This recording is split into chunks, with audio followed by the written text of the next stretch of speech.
شروع اللہ کے نام سے جو بڑا مہربان نہایت رحم والا ہے۔ الف لام را، یہ خدا کی کتاب اور قرآن روشن کی آیتیں ہیں۔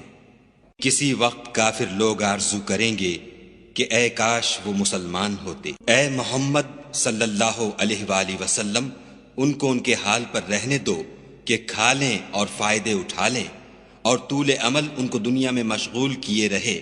ان قریب ان کو اس کا انجام معلوم ہو جائے گا۔ اور ہم نے کوئی بستی ہلاک نہیں کی مگر اس کا وقت مرقوم و معین تھا۔ کوئی جماعت اپنی مدت وفات سے نہ آگے نکل سکتی ہے نہ پیچھے رہ سکتی ہے۔ اور کفار کہتے ہیں کہ اے شخص جس پر نصیحت کی کتاب نازل ہوئی ہے، تو دیوانہ ہے۔ اگر تو سچا ہے تو ہمارے پاس فرشتوں کو کیوں نہیں لے آتا؟ کہہ دو ہم فرشتوں کو نازل نہیں کیا کرتے مگر حق کے ساتھ، اور اس وقت ان کو مہلت نہیں ملتی۔ بے شک یہ کتاب نصیحت ہم ہی نے اتاری ہے اور ہم ہی اس کے نگہبان ہیں۔ اور ہم نے تم سے پہلے لوگوں میں بھی پیغمبر بھیجے تھے، اور ان کے پاس کوئی پیغمبر نہیں آتا تھا مگر وہ اس کے ساتھ استہزاء کرتے تھے۔ اس طرح ہم اس تکذیب و ضلال کو گناہ گاروں کے دلوں میں داخل کر دیتے ہیں، سو وہ اس پر ایمان نہیں لاتے، اور پہلوں کی روش بھی یہی رہی ہے۔ اور اگر ہم آسمان کا کوئی دروازہ ان پر کھول دیں اور وہ اس میں چڑھنے بھی لگیں تو بھی یہی کہیں گے کہ ہماری آنکھیں مخمور ہو گئی ہیں، بلکہ ہم پر جادو کر دیا گیا ہے۔ اور ہم ہی نے آسمان میں برج بنائے اور دیکھنے والوں کے لیے اس کو سجا دیا، اور ہر شیطان راندہ درگاہ سے اسے محفوظ کر دیا۔ ہاں اگر کوئی چوری سے سننا چاہے تو چمکتا ہوا انگارہ اس کے پیچھے لپکتا ہے۔ اور زمین کو بھی ہم ہی نے پھیلایا اور اس پر پہاڑ بنا کر رکھ دیے، اور اس میں ہر ایک سنجیدہ چیز اگائی۔ اور ہم ہی نے تمہارے لیے اور ان لوگوں کے لیے جن کو تم روزی نہیں دیتے اس میں معاش کے سامان پیدا کیے۔ اور ہمارے ہاں ہر چیز کے خزانے ہیں، اور ہم ان کو بمقدار مناسب اتارتے رہتے ہیں۔ اور ہم ہی ہوائیں چلاتے ہیں جو بادلوں کے پانی سے بھری ہوئی ہوتی ہیں، اور ہم ہی آسمان سے مے برساتے ہیں، اور ہم ہی تم کو اس کا پانی پلاتے ہیں، اور تم تو اس کا خزانہ نہیں رکھتے۔ اور ہم ہی حیات بخشتے اور ہم ہی موت دیتے ہیں، اور ہم ہی سب کے وارث مالک ہیں۔ اور جو لوگ تم میں پہلے گزر چکے ہیں ہم کو معلوم ہیں، اور جو پیچھے آنے والے ہیں وہ بھی ہم کو معلوم ہیں۔ اور تمہارا پروردگار قیامت کے دن ان سب کو جمع کرے گا، وہ بڑا دانا اور خبردار ہے۔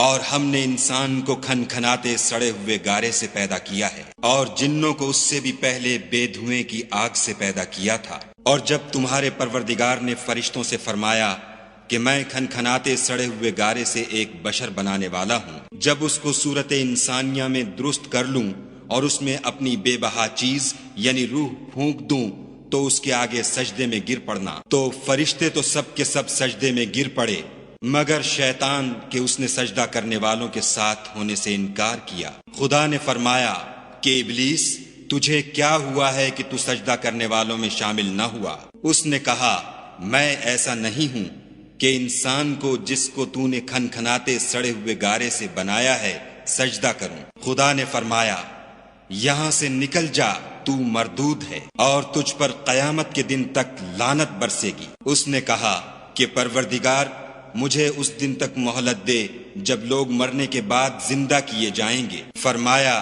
کہ تجھے مہلت دی جاتی ہے وقت مقرر یعنی قیامت کے دن تک۔ اس نے کہا کہ پروردگار جیسا تو نے مجھے رستے سے الگ کیا ہے میں بھی زمین میں لوگوں کے لیے گناہوں کو آراستہ کر دکھاؤں گا اور سب کو بہکاؤں گا۔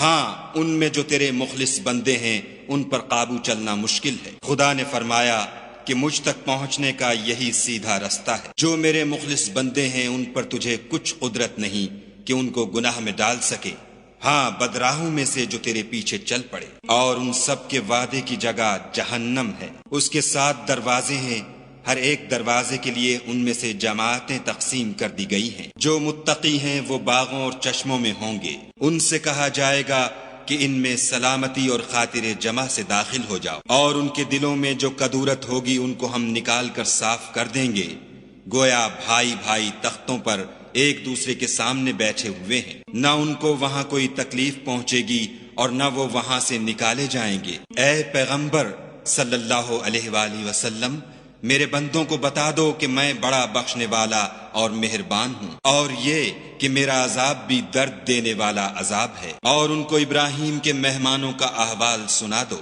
جب وہ ابراہیم کے پاس آئے تو سلام کہا۔ انہوں نے کہا کہ ہمیں تو تم سے ڈر لگتا ہے۔ انہوں نے کہا کہ ڈریے نہیں، ہم آپ کو ایک دانش مند لڑکے کی خوشخبری دیتے ہیں۔ وہ بولے کہ جب مجھے بڑھاپے نے آ پکڑا تو تم خوشخبری دینے لگے، اب کاہے کی خوشخبری دیتے ہو؟ انہوں نے کہا کہ ہم آپ کو سچی خوشخبری دیتے ہیں، آپ مایوس نہ ہوجیے۔ ابراہیم نے کہا کہ خدا کی رحمت سے میں مایوس کیوں ہونے لگا؟ اس سے مایوس ہونا گمراہوں کا کام ہے۔ پھر کہنے لگے کہ فرشتوں تمہیں اور کیا کام ہے؟ انہوں نے کہا کہ ہم ایک گناہ گار قوم کی طرف بھیجے گئے ہیں کہ اس کو عذاب کریں، مگر لوط کے گھر والے کہ ان سب کو ہم بچا لیں گے، البتہ ان کی عورت کہ اس کے لیے ہم نے ٹھہرا دیا ہے کہ وہ پیچھے رہ جائے گی۔ پھر جب فرشتے لوط کے گھر گئے تو لوط نے کہا تم تو ناآشنا سے لوگ ہو۔ وہ بولے کہ نہیں، بلکہ ہم آپ کے پاس وہ چیز لے کر آئے ہیں جس میں لوگ شک کرتے تھے، اور ہم آپ کے پاس یقینی بات لے کر آئے ہیں اور ہم سچ کہتے ہیں۔ تو آپ کچھ رات رہے سے اپنے گھر والوں کو لے نکلیں اور خود ان کے پیچھے چلیں، اور آپ میں سے کوئی شخص پیچھے مڑ کر نہ دیکھے، اور جہاں آپ کو حکم ہو وہاں چلے جائیے۔ اور ہم نے لوط کی طرف وحی بھیجی کہ ان لوگوں کی جڑ صبح ہوتے ہوتے کاٹ دی جائے گی، اور اہل شہر لوط کے پاس خوش خوش دوڑے آئے۔ لوط نے کہا کہ یہ میرے مہمان ہیں، کہیں ان کے بارے میں مجھے رسوا نہ کرنا، اور خدا سے ڈرو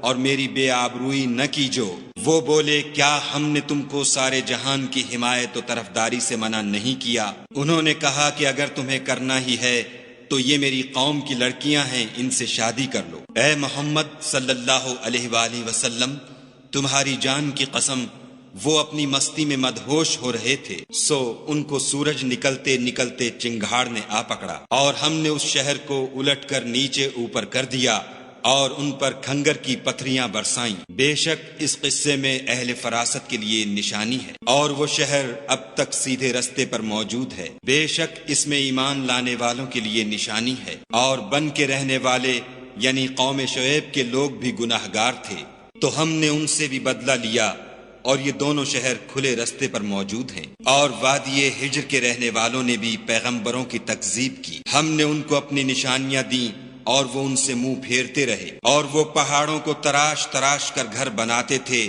کہ امن و اطمینان سے رہیں گے، تو چیخ نے ان کو صبح ہوتے ہوتے آ پکڑا، اور جو کام وہ کرتے تھے وہ ان کے کچھ بھی کام نہ آئے۔ اور ہم نے آسمانوں اور زمین کو اور جو مخلوقات ان میں ہے اس کو تدبیر کے ساتھ پیدا کیا ہے، اور قیامت تو ضرور آ کر رہے گی، تو تم ان لوگوں سے اچھی طرح سے درگزر کرو۔ کچھ شک نہیں کہ تمہارا پروردگار ہی سب کچھ پیدا کرنے والا اور جاننے والا ہے۔ اور ہم نے تم کو 7 آیتیں جو نماز میں دہرا کر پڑھی جاتی ہیں، یعنی سورہ الحمد اور عظمت والا قرآن عطا فرمایا ہے، اور ہم نے کفار کی کئی جماعتوں کو جو فوائد دنیاوی سے متمتع کیا ہے، تم ان کی طرف رغبت سے آنکھ اٹھا کر نہ دیکھنا، اور نہ ان کے حال پر تعسف کرنا، اور مومنوں سے خاطر اور تواضع سے پیش آنا، اور کہہ دو کہ میں تو اعلانیہ ڈر سنانے والا ہوں، اور ہم ان کفار پر اسی طرح عذاب نازل کریں گے جس طرح ان لوگوں پر نازل کیا